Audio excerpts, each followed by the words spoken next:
وسويت بوست انستغرام حق هالثلاث فكرات هذولا أو ثلاث بلايند بوكسز. أول مرة أفتح بلايند بوكس من هالكوليكشن هذا اللي هو أول شيء توأم، هذا اسمهم وينه ما أعرف أقرأه بس هذا الاسم، طبعا من بوب مارت. وايد حبيت الفكرة بس الاثنين اللي طلعوا لي مو اللي كنت أبيهم. ما أدري شنو ثيم البوكس أو البلايند بوكس، بس أسامي الشخصيات على أسامي mental health problems شيء كذي، يعني هذول اسمهم شيء anxiety، هذولاك نسيت شنو اسمهم بس وايد حلو شكلهم. طبعا حبيت هذول أكثر. في شغلة غريبة بهذيل، يعني أنا ماني عارفة، لحظة، هم أتوقع هذول ريولهم، ما أدري شنو قصة الكائن اللي بريلهم، هل هو جزء منهم أو لابسينه؟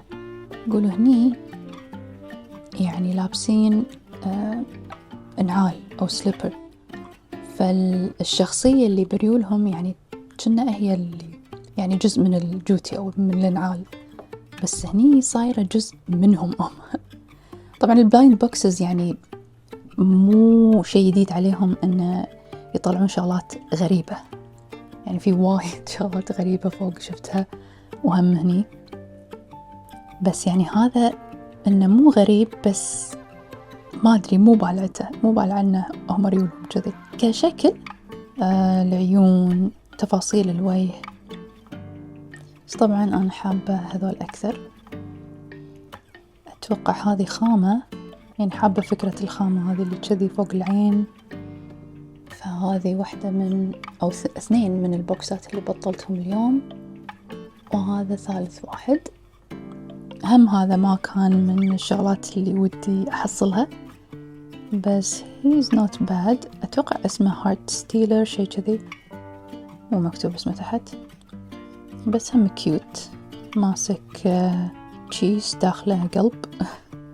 الديتيلز ملوت أو اللي موجودين بالوجه مو أفضل شيء شفته بلايند بوكس فيجر، بس هم شكله كيوت. أهم شيء القلب اللي تحت ريوله. طبعا باقي لي بلايند بوكسز ثانية ما بطلتهم، خلوا هذول على جنب. باقي لي 1 2 3 4 5 6 اللي فوق. بشوف إن شاء الله إذا قدرت أبطلهم، يعني مو باكر، اليوم اللي بعده.